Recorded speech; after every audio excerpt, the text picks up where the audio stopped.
Okay, folks. Good evening. We're starting right now, Frank. Can everyone hear me? Does this sound okay? Does it sound all right? Yeah, good. Okay. Yeah, I was having some problems with the computer updated some drivers and not everything was working before, but okay, sounds good. All right, very good. So welcome back, everybody. It's been quite a while.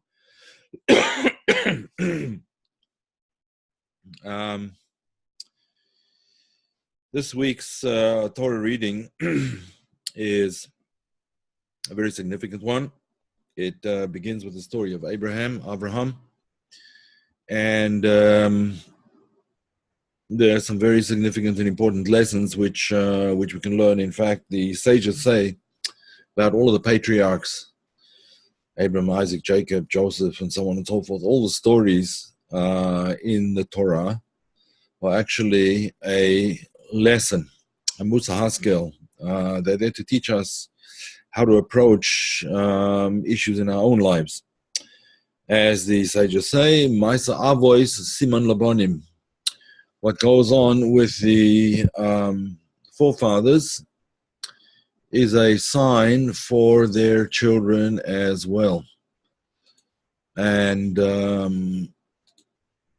so, let me just adjust this here.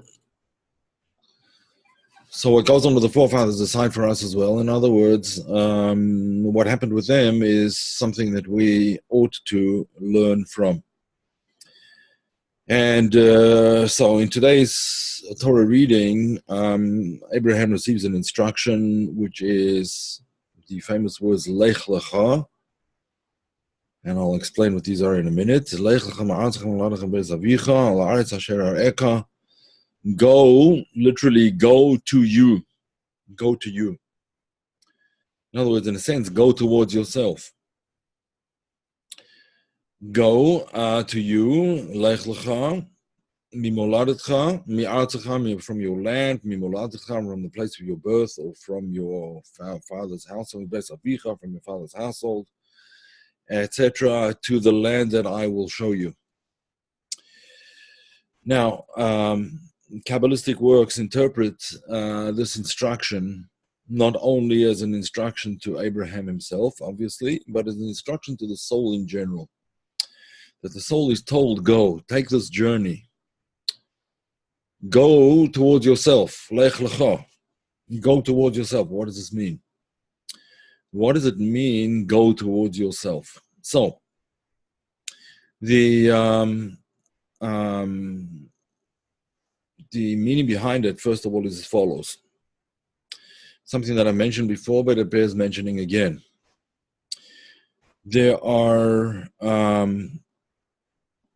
There's at least one place where Abraham is called by his name twice. Abraham, Abraham. Same thing is true of Jacob. Same thing is true of Moses, and many of the great saints, the saintly figures that we find throughout the Torah, throughout Scripture, are on occasion called by their name twice. Shmuel, the prophet Samuel, same thing, also called twice. So the Kabbalistic works explain that each of the names refers to a different aspect of the person. When it says Abraham, or Avraham, it's referring to Abraham up above, in other words, the root of Abraham's soul as it is up above, and Abraham as it is down below. However, let me just share a screen over here, and I just want to write something for you guys so that you'll see what I'm talking about.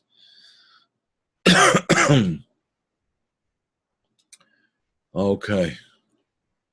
I'm going to just I'm going to write it. I'll write it in Hebrew, and then we'll see about the English afterwards. Okay, so So Avraham, the name Avraham, or Abraham in Hebrew, again, I'm writing with a mouse, so you'll excuse the uneven quality of my Avraham. And then there's a psik timer, what's called a psik timer, that when you read it, you actually pause Avraham, and then his name again, Avraham, when he's called twice. And the same thing applies to Samuel, and the same thing applies to Jacob, and so on. Avraham, Avraham. Whereas with Moses, Moshe, when Moshe is called twice, there's no pause between them. I'll explain why not. All right, so you have Abraham, Abraham, and you have this pause in between. So when you read it, you say Abraham, Abraham. Whereas Moses, you don't say Moses, Moses, or Moshe, Moshe, but Moshe, Moshe, without any pause between the two of them. So the Zohar explains that the reason for this is that we're talking to two different levels of the soul. There's the soul as it is up above in its root, and then there's the soul as it is down below, enclosed in the physical world, enclosed in the physical body. And in the nature of things, there is always a sort of a gap between the two. There's a pause between the two. The soul as it is up above, even with great saintly people, is not quite the same as it is down below. The soul down below is not the same as it is up above. The exception to this rule is Moses, Moshe. Who Moshe down here and Moshe up there are exactly the same continuity. There's no gap. There's no pause between the two of them. Now, interestingly enough, Isaac is not called Isaac anywhere in the Torah, anywhere in Scripture. He simply refers to as Isaac once. And the Zohar explains the reason for that is that the Isaac down below, the Yitzchak down below, was subsumed into the Isaac up above, into the Yitzchak up above, at the time of the binding of Isaac, the Akedas Yitzchak. At the time that he was bound all of him up above. So essentially he lived on the upper plane of his existence, which is why he was blind to the world. In his older age, he became blind. It was after the Akedah, after the binding of Isaac, he became blind, sometime after that. But the reason that he became blind is because his soul down here had been completely subsumed into the soul up above. In any event, let's go back to Abraham. When Abraham is told, go towards yourself, what going are we talking about over here? Are we talking about the essence of the soul being told to go down below to the soul clothed within the physical body? Or are we being told the other way around? Is Abraham being told, Abraham, as you are down below, go to your source up above? Now, both of these are true. According to the Zohar, Abraham is being told, go down, descend from your level. Descend from your level to the level where you are interacting with the world. Abraham, before he was called Abraham, as you can see, Avraham, or Abraham, was called initially, his name was not Abraham, but Avram. So if I write that in English, it would look like this. Avram.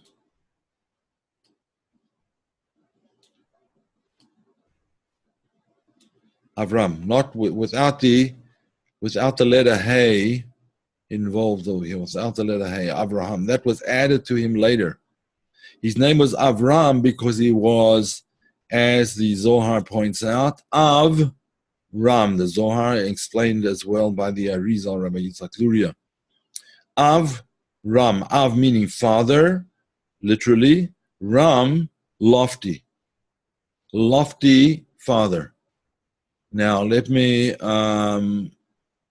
just go back to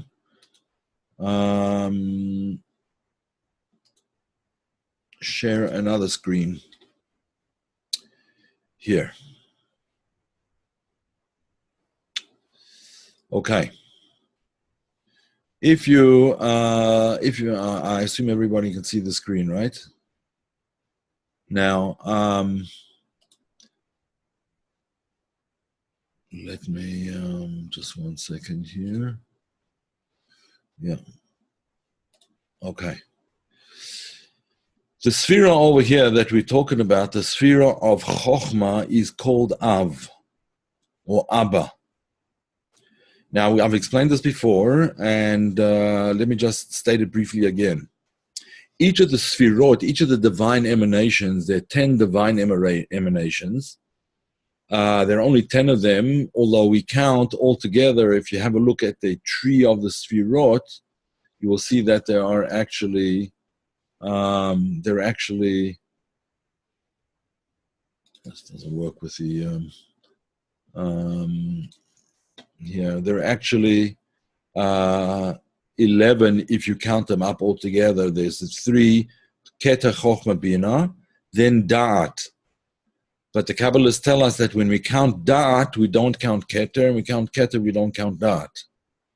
Da'at is the immanent aspect of things, and Keter is the transcendent aspect of the soul. Da'at is sometimes called consciousness, and Keter is called superconsciousness. So when we count the superconscious, we don't count conscious, and vice versa. Okay, so now Chokhmah, each of the Sphirot has a function which is depicted by an analogy. That analogy in technical language is called a parzuf. Right? Each sphera is depicted by a parzuf. This is primarily in the teachings of the Arizal, Rabbi Luria. He discusses the sphirot in terms of their interactions. The interactions of the sphirot use a different terminology than the language of the sphirot itself. The language of the sphirot is, we talk about the sphirot, the divine emanations, Keter, Chokhmah, Bina, Da'at, Chesed, Gvura, Tiferet, etc. As you can see in the tree of the sphirot. However, when we talk about the interaction of the sphirot, we don't call the sphira of Chokhmah, for example, we don't call it Chokhmah, but rather we call that sphira Abba. Right? We call it Abba, Abba meaning father. Bina is called Ima. I'll just write it in English here. Ima. Ima. That would be Abba. I suppose Abba, most people would spell with 2 B's, although there's only 1 B in Hebrew, but let's put it 2 B's as we're writing it in English now. Abba. That would be Abba and Ima. Now, the 6 Sphirot from Chesed down through Yesod, from Chesed to Yesod. Let me reduce that a little bit so I can get it all on the page. Oh well. All right, these Sphirot here, the Sphirot, these 6 Sphirot are called Ben,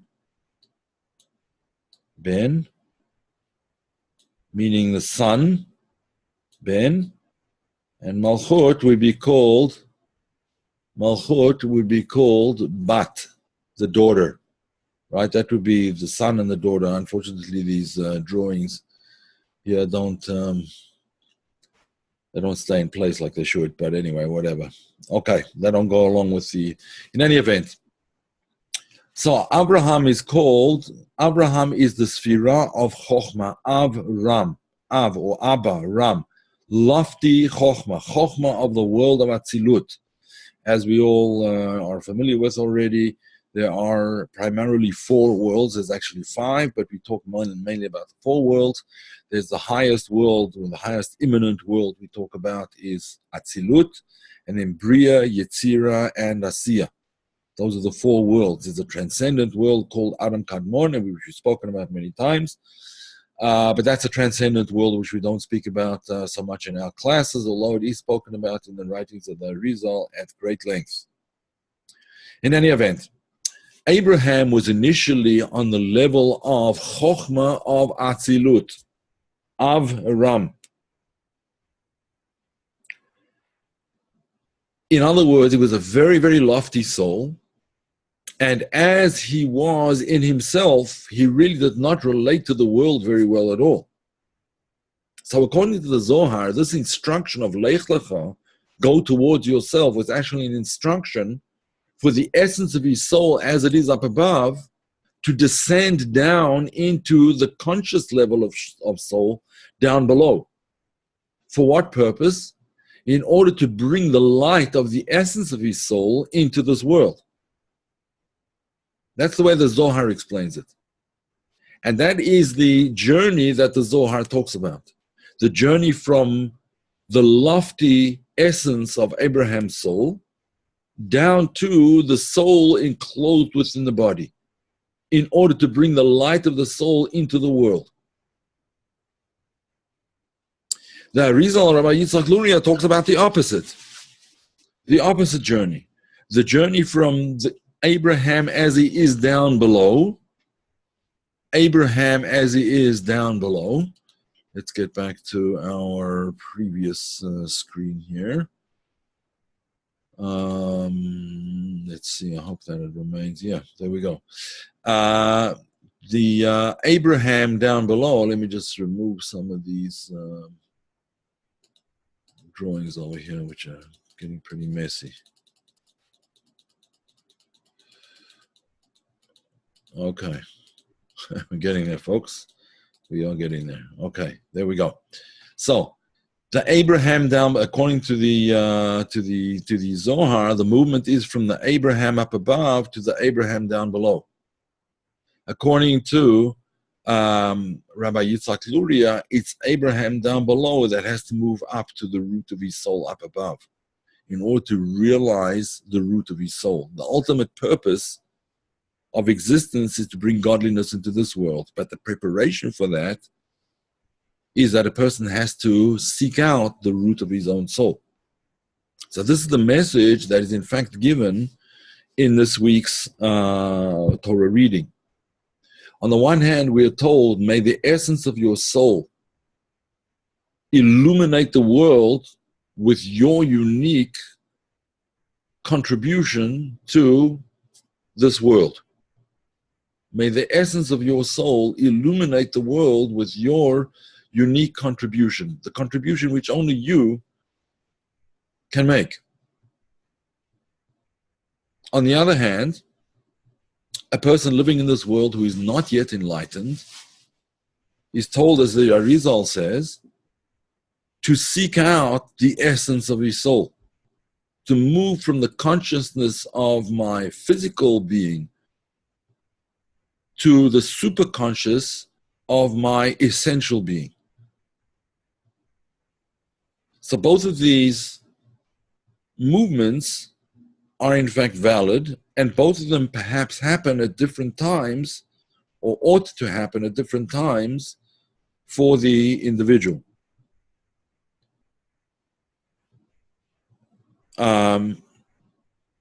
There's a verse which King David says, which captures this pretty well, which says like this: Lecha omar libi bakshu fanai.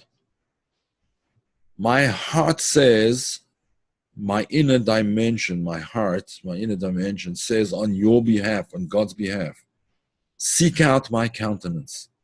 Seek out the essence of the soul. Es panecha Hashem avakesh, your countenance I will seek. So that's the idea. The idea is that a person living down here, living in the world, must take out a part of his day, a part of his week. For Orthodox Jews, there should be, at least at the time of prayer, preferably a time of prayer 3 or 4 times a day. There's official communal prayers 3 times a day, and then there's another 2 prayers which are not communal, which are said individually. So altogether 5 prayers. Shachrit, Mincha, Ma'ariv, Kriyat Shema Lamita, the prayer before retiring at night, and then Tikkun Chatzot. Tikkun Chatzot, the midnight prayer, which not everybody says today. Some people do, some people don't. Some people say it once a week, some people say it every night.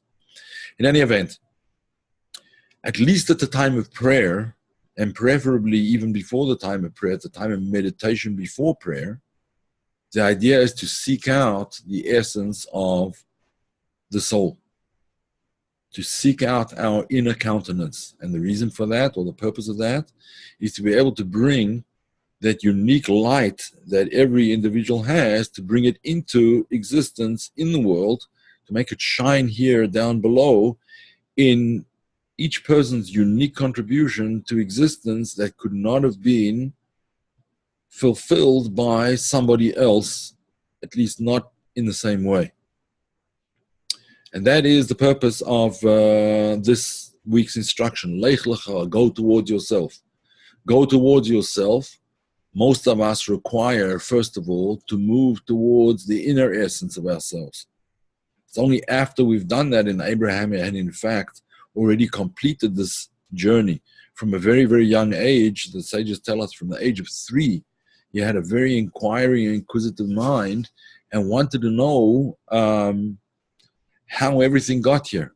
Why is it all here? What's its purpose? How did it get here and why is it here? And who's in charge? So from a very young age, that was his quest. By the time he got to this, we don't actually hear about his youth prior to this, but in this week's reading, he's already told Lech, Lecha, and again, according to the Zohar, he had reached an understanding of the essence of his essence, of the essence of his soul, and he was now told, bring that into the world. Bring the light of your soul into the world.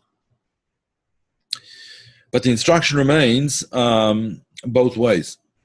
2 journeys. The journey towards our essence and the journey of bringing our essence down into manifestation in this world. Both of them are valid and both of them require a lot of work and a lot of thinking and a lot of effort. It doesn't happen by itself.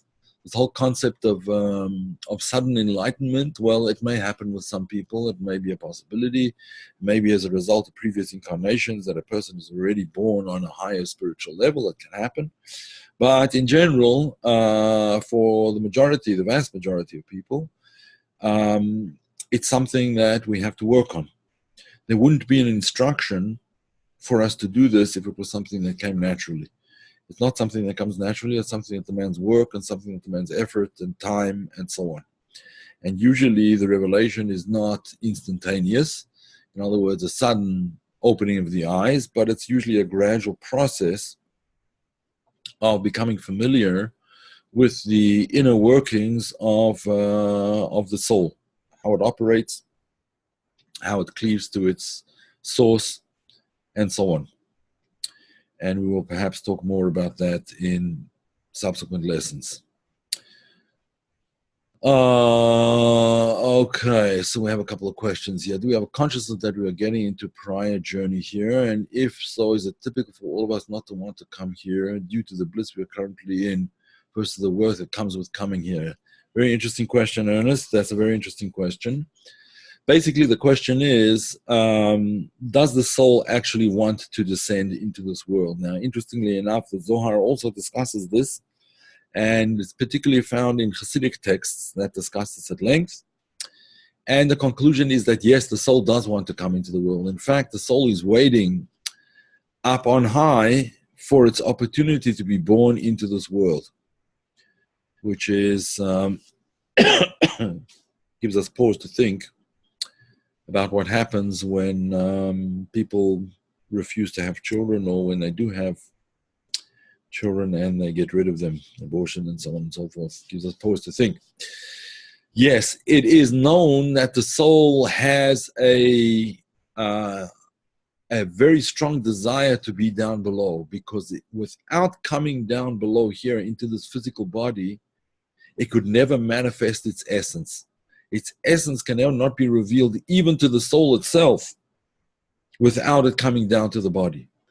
Nevertheless, the soul is fully aware that there is a lot of danger in the journey, and that is why, if you read the work, the Hasidic work, the Tanya, the classic Chabad work of the first Chabad Rebbe, the first Lubavitcher Rebbe, Rabbi Shneur Zalman Liadi, his famous work, the Tanya, which you can find on Chabad.org and many other places, in English as well, with commentary and explanation.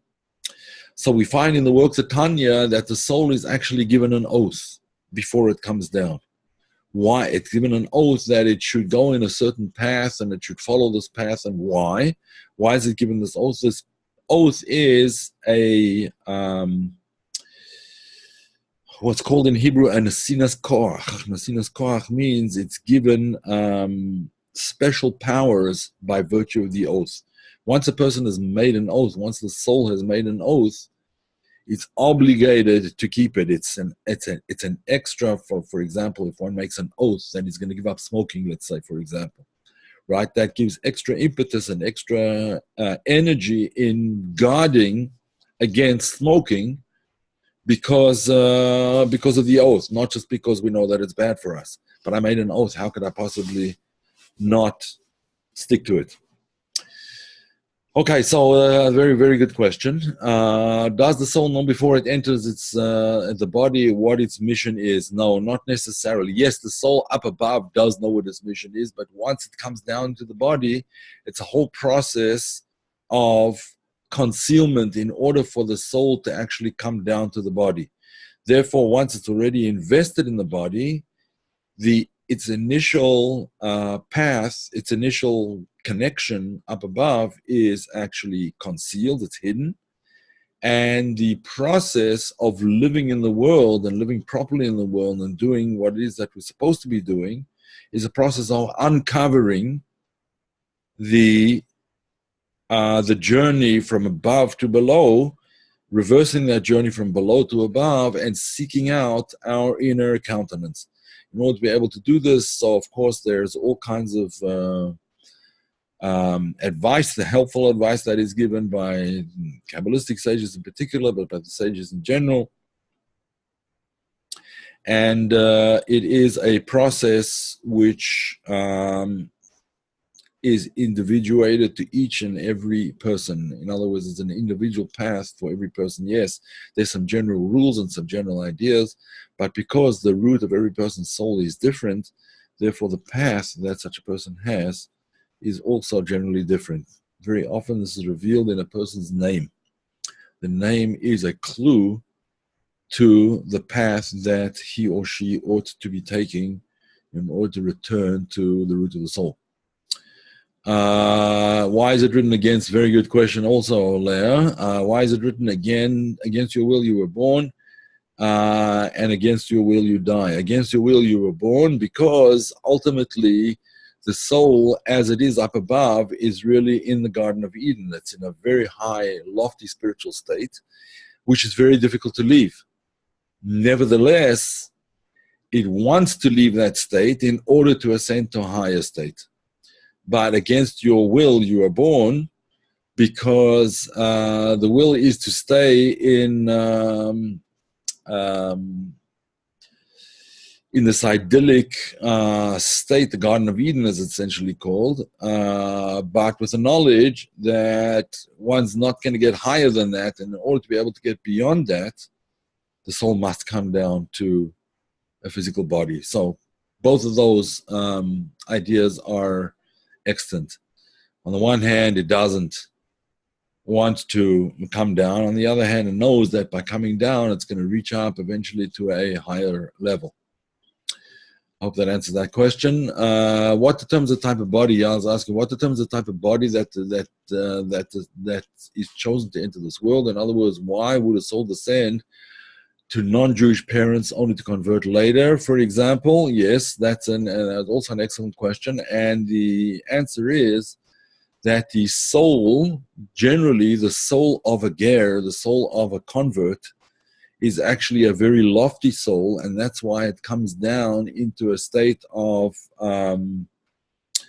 very great hiddenness where it doesn't know at all the root of its soul and has to seek it out.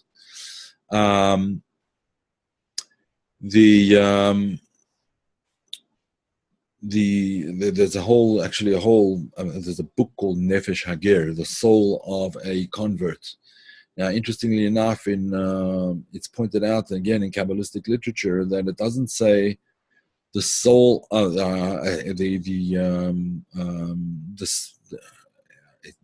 it says like this: Ger sheniz gayer, a convert who converts. It should say, you would imagine, it should say a non-Jew who converts to Judaism. Now, I'm not suggesting anyone converts, and as you probably know by now, Judaism is a non-proselytizing religion, and we welcome people with open arms if after some discouragement, because Judaism is a difficult path, and there's no obligation for anyone to become Jewish. A person can be a holy person and a righteous person and a saintly person without becoming Jewish. That's the way Judaism sees things. However, if a person does want to become Jewish, and there's obviously some kind of inner drive for that, then the Talmud uses the expression ger sheniz gayer, a convert who converted. Why not a non-Jew who converted? And the answer is that soul was already the soul of a convert. In other words, the soul of someone who was already a Jewish soul that for some reason had to come down in the way that it came down, born to non-Jewish parents, in order to be able to get the reward of seeking something that is apparently so foreign to it. Truth is, it's not really foreign to it, but apparently it's foreign to it. Therefore, again, a person would be born into a non-Jewish setting as the greatest level of concealment of the origin of that soul. I hope that that helps. The physical part battles the soul. Yes, the physical part battles the soul. That's true, because the physical has its own needs and its own desires. And that's part of the struggle. The struggle is to get the physical to understand that what's best for it is to go along with the needs of the soul. I'm just going back here to some of the previous questions. If your soul isn't that perfect, why do we have to forget everything when we come down? I think the reason that forgetting everything when the soul comes down is not because the soul is not perfect. The reason for it is that the path back to the origin of the soul, we're required to work for it. It's not something that's given freely. Interestingly enough, there is a Talmud, there's a discussion in the Talmud, in the Gemara, that the soul is taught the entire Torah before it comes down to this world. And right before it's born, an angel smacks the baby on its mouth, and then it forgets everything. It forgets all of the learning that it had. So why does it learn it if it's going to forget it? Because it leaves an impression. It's there, but it's in a state of forgetfulness. As you know, when you know something, you say, well, it's on the tip of my tongue. In other words, it's there. You know that you know it, but you just can't recall, you can't bring it back. Same thing with the soul. This knowledge is there, but it's not in a state of recall. There's an interesting story that took place about 50 years ago, 45, 50 years ago, with someone who was named the Belzer Rebbe, the Rebbe of Belz. There was a child who was brought to the Rebbe of Belz, who was an absolutely brilliant, he was a genius, he was born a genius. By the time he was 3, he was, not only was he reading, but he was actually committing he knew whole tractates by heart. And the parents brought him to the Ger Rebbe to introduce him to their teacher, their spiritual master, the Ger Rebbe. I mean, not the Gels, the Belzer Rebbe, the Rebbe Belz, the master, the Hasidic master of the dynasty of Belz, as it's called, Belz. And the Belzer Rebbe, when he saw what a genius this person was, this child was, he took out a silk handkerchief from his drawer and he passed it over the face of this child, and the child forgot everything. And he said there was the angel that was supposed to hit him on the mouth to cause him to forget all of his studies before he was born. That was a lazy angel, and he didn't do his job. And that's why he remembered everything. But there's no reward in getting free bread, right? In getting a free ride. So he has to work for it. And therefore, he made him forget everything. And he had to start all over again. All right. Can a soul without a body feel fear? It depends what you mean by fear. Certainly, a soul without a body has the inner structure of the sfirot. One of the sfirot, one of the 10 powers of the soul is gevura, which in the soul as a soul power is called pachad. Pachad meaning fear. So yes, it does feel fear, but it's not fear of anything other than the divine presence. It's more awe than fear, A-W-E. Yeah, awe. And yes, to a certain extent, all of the forgetfulness is a result of Adam's sin. That's right. Okay, folks, I think we'll call it a day. And